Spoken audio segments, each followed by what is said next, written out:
Ya, baik pemirsa, kami lanjutkan. Prof Hikmah, bagaimana dari kacamata Prof Hikmah melihat situasi saat ini? Berarti ada dua isu atau dua kasus yang perlu berjalan proses hukumnya di Malaysia soal keimigrasian para WNI ini dan juga proses penembakan yang terjadi. Bagaimana melihat ini? Ya, pertama yang harus saya sampaikan bahwa satu fakta itu bisa dilihat dari dua perspektif yang berbeda. Dan ini yang kita dapatkan karena ada versi dari pemerintah Indonesia, masyarakat Indonesia, dan satu lagi versi dari pihak Malaysia, aparat Malaysia dan media di Malaysia dan lain sebagainya. Yang sebenarnya menyelesaikannya ini bagaimana? Dua hal. Pertama, ada proses yang harus kita hormati. Nah, tapi kalau misalnya proses itu katakanlah kita memunculkan kecurigaan, ya, tentu ragu, bisa saja dari pihak Malaysia mengundang kita. Ya, pernah ketika misalnya peristiwa di Papua, ada penembakan terhadap warga negara Amerika, lalu ada proses hukum, lalu kemudian kita dicurigai nih sama Amerika, nggak benar, kita ngundang FBI, nggak ada masalah. Dan setahu saya dari pihak Malaysia juga mengatakan boleh, tapi jangan ikut cawe-cawe, gitu, jangan ikut-ikutan, memantau saja, ya, melihat apakah kami melakukan proses ini sudah benar atau tidak. Karena begini, Saudara Afi, ya, kalau misalnya kita lihat seperti ini karena hubungan kita memang yang dekat, yang hubungannya itu naik turun. Kedua, bahwa memang banyak warga kita yang pergi ke Malaysia. Dan mungkin saja dari pihak Malaysia menganggap karena banyaknya orang Indonesia begitu ya, yang katakanlah ini dan itu, ada yang legal, tidak legal, itu kemudian dianggap sebagai, sudahlah, tanda kutip ya, saya mohon maaf ini, bukan dianggap sebagai manusia. Mungkin itu juga yang memunculkan kita jadi curiga begitu kan. Nah, ini yang harus diselesaikan. Nah, sekarang saya mendengar Bapak Presiden sudah mengatakan kita prihatin, tapi ingat katanya jangan ikut-ikut warga kita hal-hal yang ilegal ini masuk. Dari Perdana Menteri Malaysia tadi kita barusan dengar bahwa saya jamin tidak ada yang saya tutup-tutupi, tidak ada yang saya lindungi.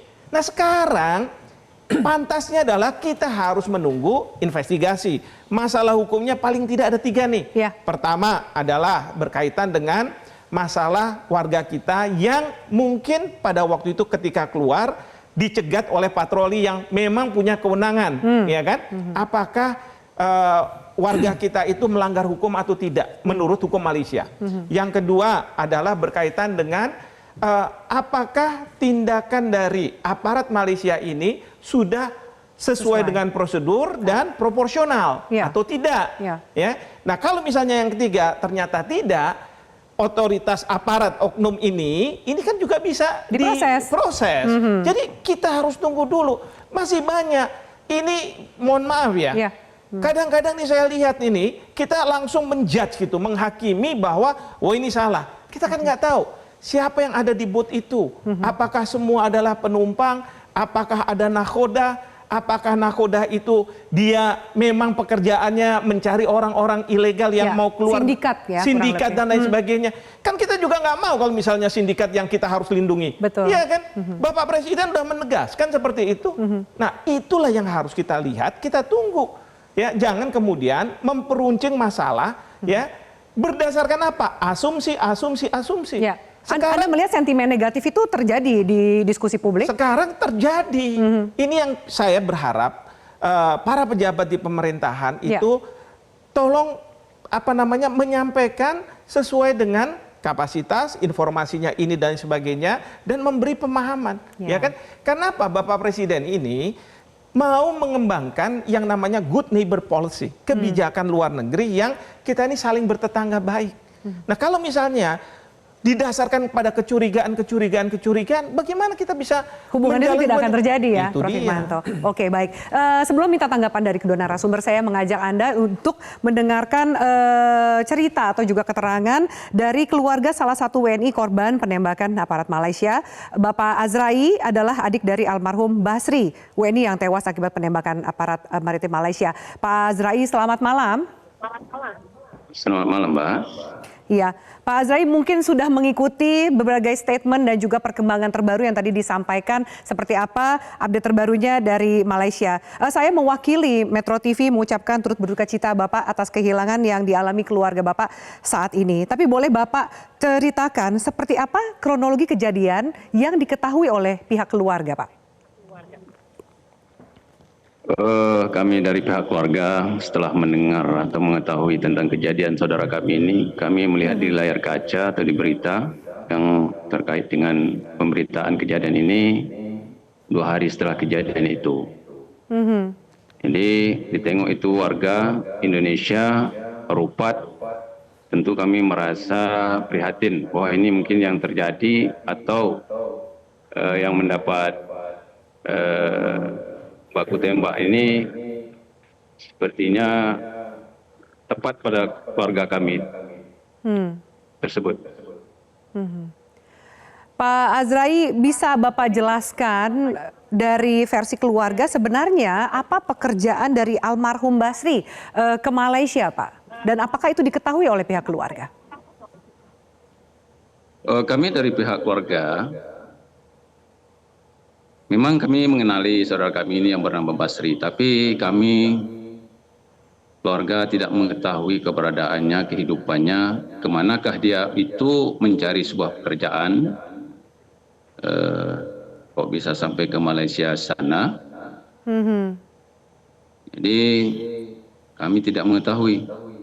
Kadang-kadang dia merantau di satu tempat mencari pekerjaan, kalau enggak ya tidak kerasan pindah tempat. Jadi tahu-tahunya kok bisa melompat ke negara Malaysia di sana gitu. Pak Azrai, apakah Pak Basri, almarhum Basri ini sudah memiliki keluarga? Beliau memang sudah berkeluarga, Bu. Istri pertamanya itu mendapat anak 2. Lalu dilanjut dengan perceraian. Setelah itu dia mendapat jodoh yang baru untuk yang kedua kalinya di Pasir Pengarayan Sanang, daerah Rohul. Sejauh ini seperti apa tanggapan dari keluarga almarhum Pak Basri mengingat ada keluarga yang ditinggalkan serta anak-anak yang masih kecil? Tanggapan kami selaku keluarga, memang kami ditinggalkan oleh almarhum, sangat menyedihkan sekali karena kami selama ini kami dekat sekali sama beliau. Lalu setelah kami ditinggalkan merasa sedih. Tidak lagi ada lagi di sisi kami, keluarga kami pada saat kejadian tersebut. Iya. Pak Azrai, ada informasi yang beredar juga soal status masuknya almarhum Basri ini secara ilegal. Seperti apa keluarga menanggapi ini? Ilegal atau tidak ilegal? Kalau persoalan warga negara Indonesia masuk ke negara Malaysia melalui identitas ilegal maupun tidak ilegal, itu memang sudah menjadi suatu kelumrahan di Riau ini. Di mana-mana orang tetap mencari jalur sesuai dengan tingkat kemampuan untuk keberangkatan untuk mencari sebuah pekerjaan. Kadang ada jalur penyeludupan ilegal ataupun legal, itu tergantung kepada kemampuan masing-masing untuk keberangkatan untuk mencari pekerjaan di sana. Jadi banyak praktek juga keberangkatan secara ilegal di sana, Pak? Kalau untuk keberangkatan legal ini kita pun kurang memahami secara perspektif atau secara akurat. Dengar-dengar memang sih jalur keberangkatan itu mesti ada. Kita pun nggak pernah seperti ini untuk keberangkatan jalur yang ilegal itu kita lakukan. Baik. Pak Azrai, terakhir kami hadirkan di sini perwakilan dari Kementerian Perlindungan Pekerja Migran Indonesia dan juga perwakilan dari Kementerian Luar Negeri. Hadir Pak Rinardi dan juga Pak Yuda Nugraha. Apa harapan atau mungkin tuntutan keadilan yang ingin disampaikan dari pihak keluarga kepada perwakilan dari pemerintah yang ada di studio Metro TV saat ini? harapan kami memang besar terhadap pemerintah negara Republik Indonesia ini sesuai dengan tindakan hukum yang berlaku.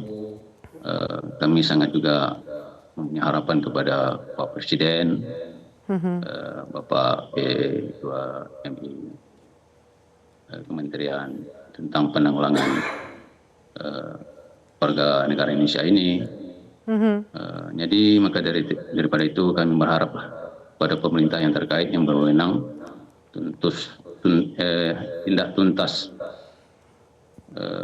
sesuai dengan hukum, tindakan hukum yang berlaku baik di negara kita Indonesia ini maupun di negara Malaysia sana.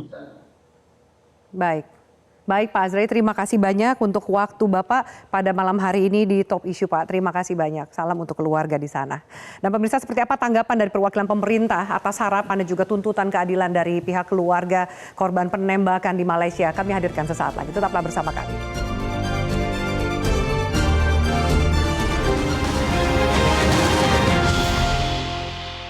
Jelajahi cara baru mendapatkan informasi. Download Metro TV Extend sekarang.